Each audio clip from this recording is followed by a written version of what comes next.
Those protect their legs just like any athlete would use. Then you check all your equipment, make sure your screws are in place. You don't want to make a run and have your headstock fall off. Then finally, you cinch that girth up one more time. Make sure your saddle's good and tight. Then you're ready to go. All right. When you get on your horse, the first thing you need to do is get them all warmed up. You want to bend their necks, do some bending circles. That gets them listening to you and makes them more bendy and shaping around the barrel.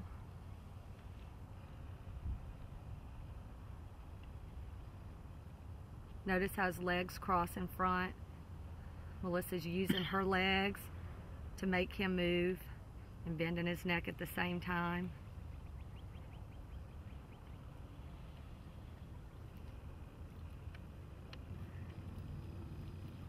You want your horse to really shape. Shape is where the horse's body is flexed to the inside so he can turn.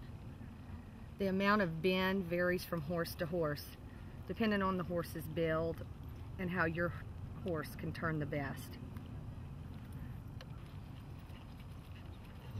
To get your horse nice and warmed up, we always start by trotting circles.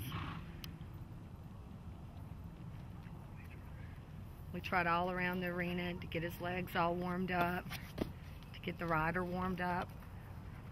Right now, Melissa's doing a posting trot.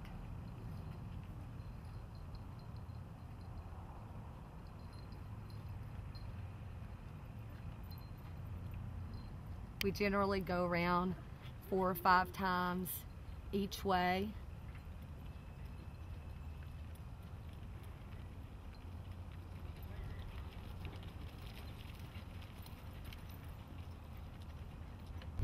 After we do our long trotting around the arena, which helps the horse lengthen the stride and stretches his legs, we go to loping circles. Loping circles builds their wind and their strength. We generally lope about 10 circles each way.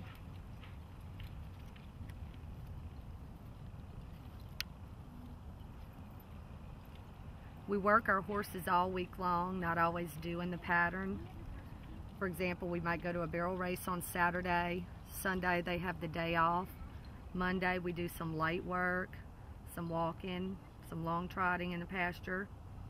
Tuesday, Wednesday, and Thursday we do a full workout. Friday's a light workout, and then Saturday we barrel race again.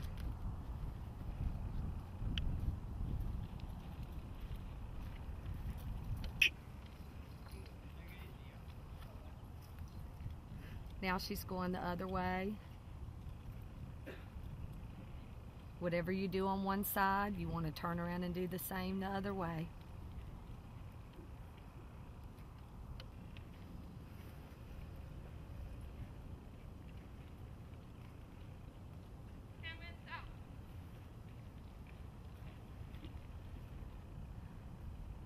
We stop and back our horses up, which strengthens their rear end.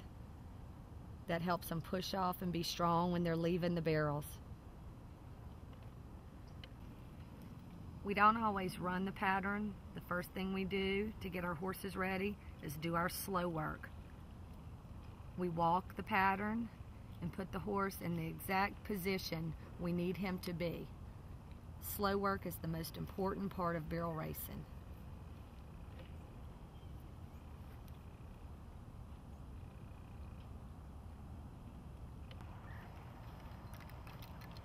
Our next exercise is typically trotting the pattern. We trot up to a point, stop the horse where we need him to slow down, and continue on. Melissa's going to stop about a horse length from the barrel.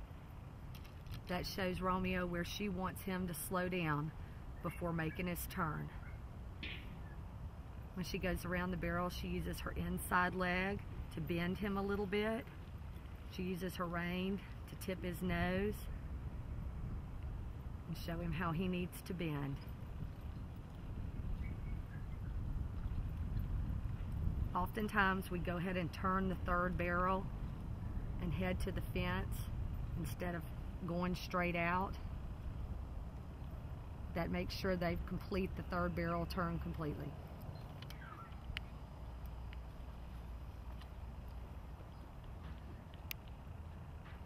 Our next exercise is to trot up the barrel and circle the barrel twice. This makes sure the horse finishes his turn. Also, keeps the horse listening to us so he doesn't automatically anticipate leaving a barrel and heading to the next one. Looks like Romeo's getting a little ready to go.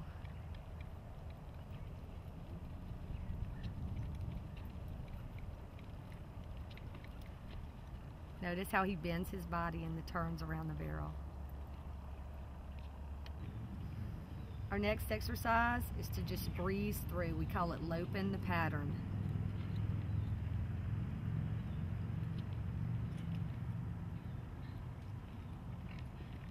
Romeo's a young horse, so Melissa really has to practice perfectly every time.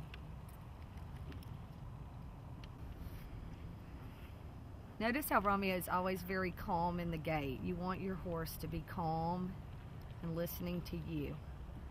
Our final exercise is to lope up to the barrel and stop. That is our rate point.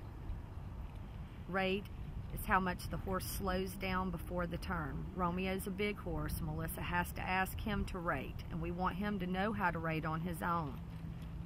Right now she's showing him. Whoa. Slow down right here, buddy. And then turn. As big as he is, if he doesn't rate before a turn, he's going to run right past the barrel. So she's got to teach him when to slow down. Now Melissa's ready to make a run. Some arenas have a long alley we need to come through. Some just have an open gate. She's planning her route.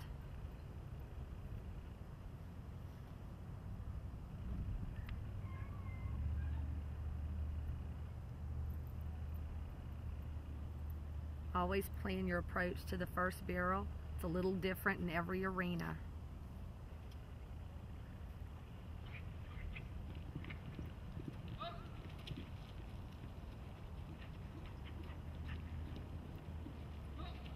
You hear her saying, whoa, that's his cue to rate or to slow down.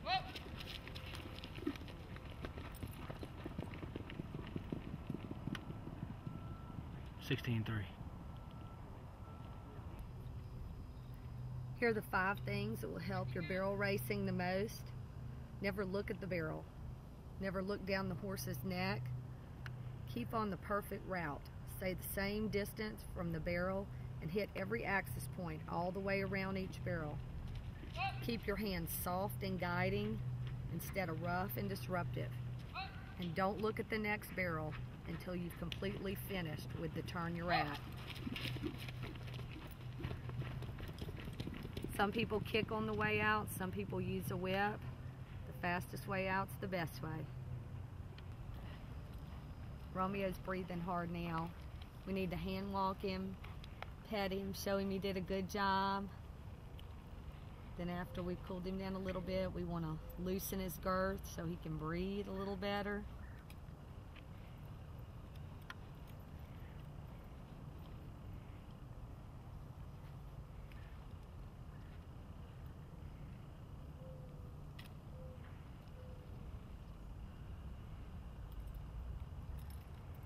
Right now Melissa's removing his bridle so he's comfortable. He knows his job's finished. We like to love on him some more, and now she's going to hand walk him for probably 15 minutes, 20 minutes until he's good and cooled down. Then she'll want to take him over to the wash rack, take off all his equipment, and hose it. This is Romeo. He's 5 years old. He's a relatively young horse. I've had him for about a year, and we've done barrels together all year. And we've worked really hard this past year, and we've won a lot of barrel races. But our most exciting win so far is when we won the Novice Rider Buckle and the Youth 18 Under Buckle.